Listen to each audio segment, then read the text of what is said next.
See, this is why we get laughed at, because they throw out trash models like this and like, oh, look at that, that's how it would work. That's not even our model. See, this is the problem. The heliocentric model is centered around Helios, the false god, the sun god. It's all sun god worship. That's why we are revolving around the sun. And when you Google flat earth, this is the crap that they give you, thinking that you're gonna fall off the earth. The earth doesn't end, y'all. We have an ice wall that nobody can measure the earth, and it says that in the Bible. NASA is the single biggest buyer of helium. Annually, NASA consumes approximately 75 million cubic feet of helium. Now they're gonna tell you it's for rockets, but I'm gonna tell you what it really is. It's all their satellites being held up by helium balloons that are being crashed down all over the world. They have to use flat earth calculations, y'all, or their devices will not even work. My goodness, let's not forget that we can't agree on nothing except this. Weird. We have a 200-foot ice wall. Holds in all the water like a bowl, you know, that you have to have a container for water. Beyond the ice wall is where we're not allowed to go. We're not.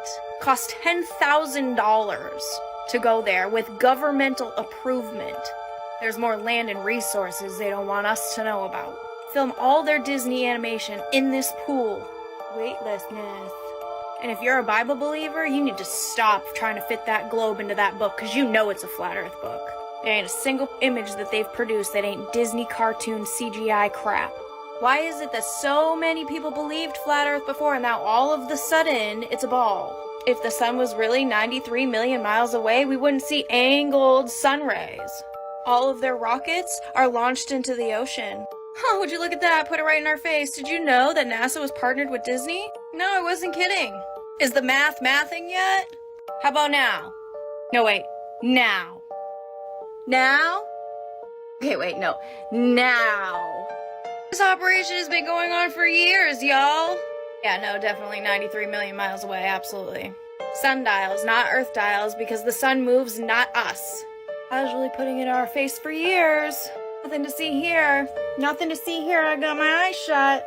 How about them rainbows? Just dome-shaped for no reason. No, because the founder of NASA was absolutely lying. Deathbed confession right there. It doesn't end. So I have this one highlighted. It is he that establishes the circuit of the earth. Now, if there's anything my family knows, it's about circuits. You know, like another left turn. Let's talk about the rest of the verse here. And that stretches out the heavens as a curtain. Spreads them out as a tabernacle to dwell in. Sir, a tabernacle is a tent. Here in Revelation 6:14, and the heavens departed as a scroll when it is rolled together, and every mountain and island were moved out of their places. What's up, my buds? Welcome to the game show. Globers say the darndest things. Let's get right into it. Today's episode of Globers Say the Darndest Things is Eclipses Disprove Flat Earth. Let's get right into it here. Have you ever heard of a Satelloon eclipse? The Satelloon eclipse, also called the impossible eclipse, occurs when both the sun and moon can be observed at the same time above the horizon, and the occultation occurs from the top down, demonstrating it's not from a globe Earth shadow.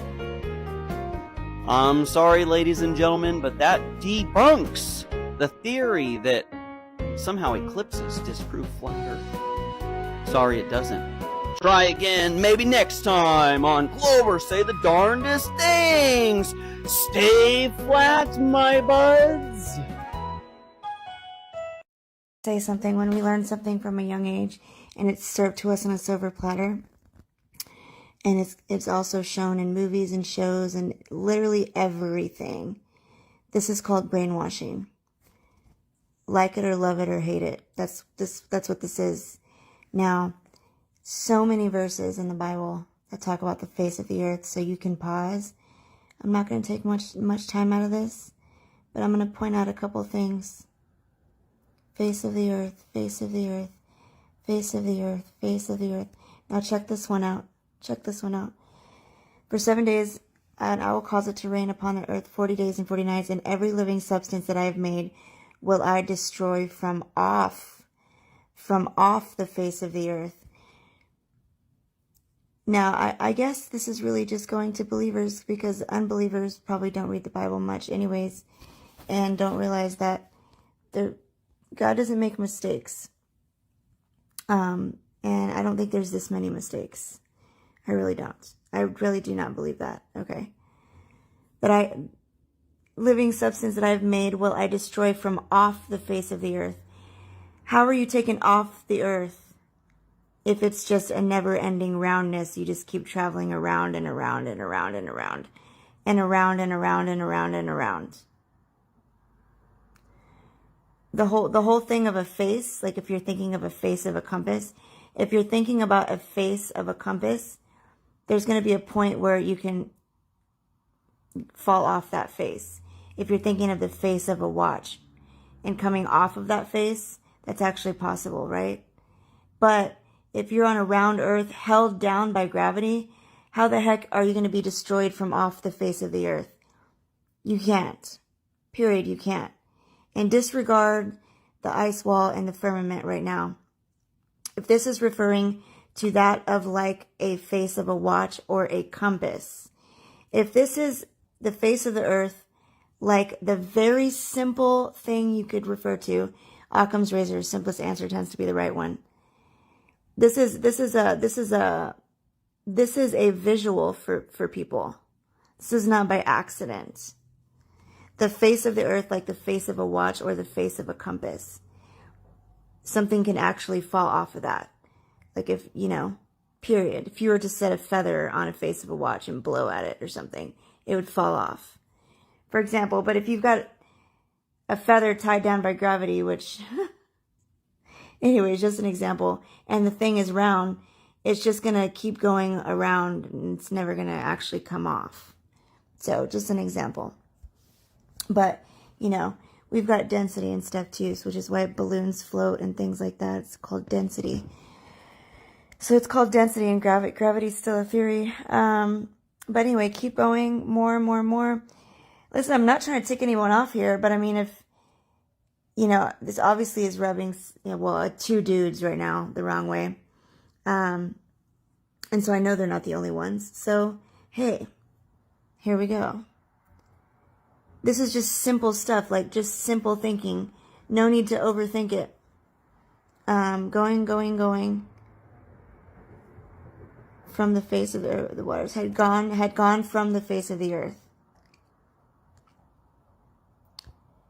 Saw that the face of the earth was dry.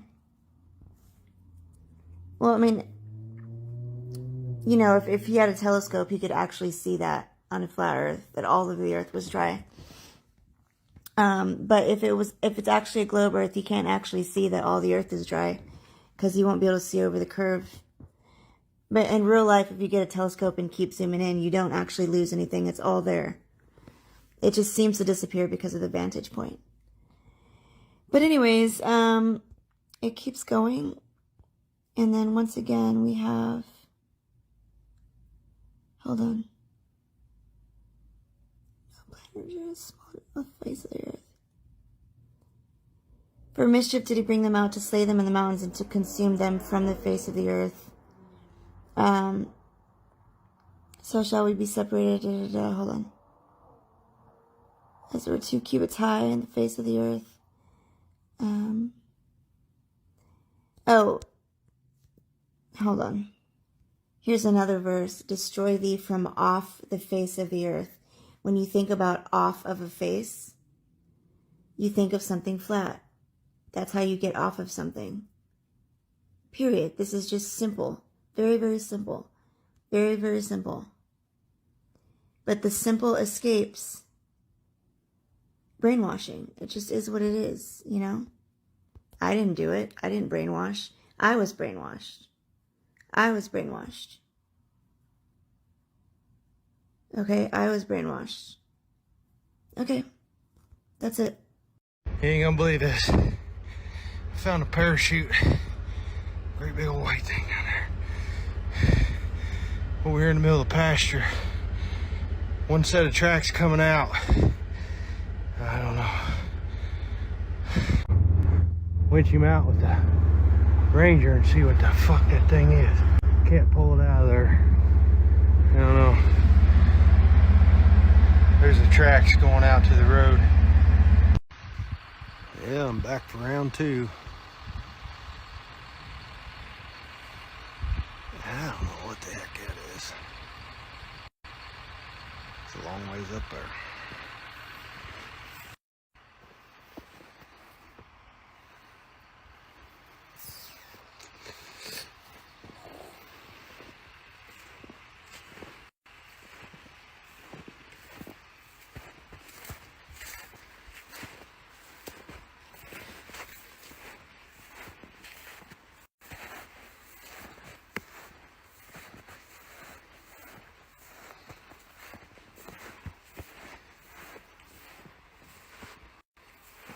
Looks like a mess.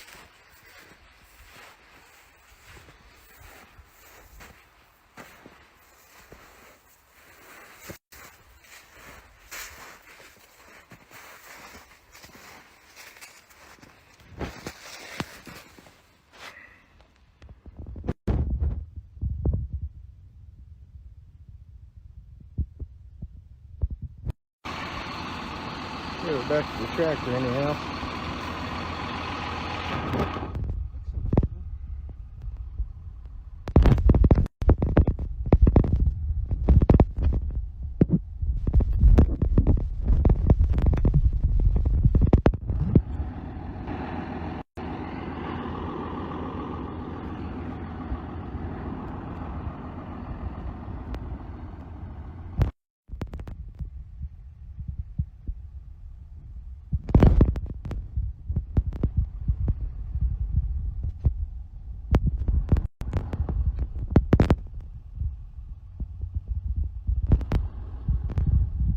You ain't gonna believe this. I found a parachute. Great big old white thing down there. That great big old white thing is a collapsed balloon attached to a satellite. It's 2024 and Satelloons are still crashing on farmland randomly. So Iowa Hay Trailers, the channel that I found this on, has found a satellite by Aerostar landing on his property and a whole collapsed balloon with it. Here they are lifting the satellite up. Yeah.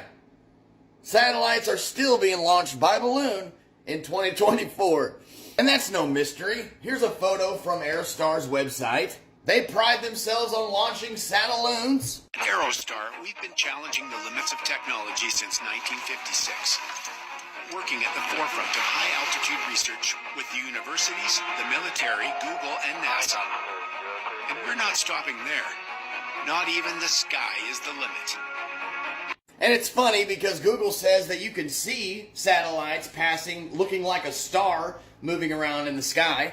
This big old light, right? Then you find out that NASA has other balloons they launch satellites with. These big chrome spheres. That looks like it would reflect quite a bit of light, don't it? Thank you, Iowa Hay Trailers, for your great work in exposing these satellite balloons.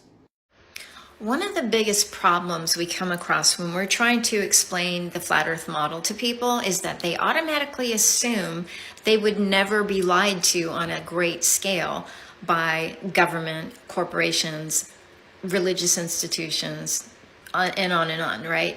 That it would be impossible for all of these people to be lying and hide such a truth on such a great scale. But it's actually not impossible. And you should know that a magician is someone that uses trickery to deceive you, okay? And a magician is the same as a lawyer or someone a scientist. These people understand how to use physics and language to deceive other people. It's what they do. A lawyer in a court of law will provide facts, evidence, logic, reason, motives, all to support his case to get his client off, right? Say he's being convicted of murder. Well, the prosecuting attorney, his job is the same. He's got to provide facts, logic, reason, eyewitness testimony to try to say that the guy is guilty. So how do you know which one's telling the truth? Well, you don't, because if the guy actually gets off and it is considered found, I should say, innocent, or if he's found guilty, that doesn't mean he's innocent. It just means that the lawyer was good enough to convince the jury using trickery that he was innocent. That's the way it works. Okay? So this applies to every aspect of our lives. The religious institutions do this, governments do it, NASA does it, Hollywood does it, obviously. Corporations do it. It's the first thing you learn in in marketing is Maslow's hierarchy of needs. How to appeal to a person's animal nature, from their physical needs to their psychological needs. And it's a club. Okay, once you get in there and you raise up to the higher echelon, you know, in all these institutions, they all know how to do this. They all manipulate and control and get their way using language and math and trickery. Just because math explains a true statement, an equation might be a true statement, it doesn't mean that it's telling you the whole truth. We don't need trickery. We need motive. And the motive is the very fact that all of these institutions are run by people who want control and use trickery. They're the ones that use the trickery to deceive people into believing something that is not the true nature of reality. It is not their actual reality. If you are just a speck on a ball in a vacuum, or you're just flesh and bones, and that's it, parts and parts stuck together. So the ones who hide this truth from you are the ones who are lying. And if you look at the Vatican, and you look at government and the symbols that they use and how they've been hiding this from us, and you know that scientists work for these corporations and these institutions, and you know that they're not all trustworthy. Not everyone who becomes a scientist is like, oh, I'm not a liar, so I became a scientist. No. People lie. Scientists get paid money to tell you what they want them to tell you. Yeah. So you can't just automatically believe everybody because they're an authority figure or a scientist. They use trickery to deceive you on a great scale in all aspects of life, in all institutions. You cannot just blindly trust them. And that's how they can all lie to you, by simply choosing a false template, which is still valid in its mathematics and all that, up to when you start contradicting your own physics, but it looks like a valid model, and then they hide the other model. That in itself should be a red flag. Why would you hide the flat earth model? It's an inversion of the heliocentric model. You should know that that's just something that could possibly exist. You shouldn't say it's stupid and you're not allowed to think about it, as scientists are doing today, because that's a red flag. They should be saying, oh yeah, that is the inversion, but that's not the truth, if that's what they actually think. But that's not what they do. So these are red flags you have to look for. They're lying to you. You have to ask why. And they don't want to talk about something they shouldn't be afraid of talking about. And that's weird. The Flat Earth map dates back over 1,000 years. This map is credited to being created by a Persian astronomer. His name was Al-Biruni, and he lived between 973 AD to 1048 AD. It's the official map of the United Nations and also the United States Geological Survey. It used to be present in many places before the creation of NASA and the Antarctic Treaty in 1959. Here you see it with Admiral Byrd. This map has been restored by Dmitry from Russia with suggestions of mine, Idialenkar. Known by my YouTube channel Flat Earth Banjo, I asked Dmitry to include the Bermuda Triangle and Point Nemo, a place deep in the Pacific where NASA buries rockets. Then Robert Tozzi, a professional mapmaker, came along and enhanced the map even more. There are many people now selling this map online, but if you could order it from my online store, I would greatly appreciate it. Visit my online store now and order one of the items. I humbly thank you.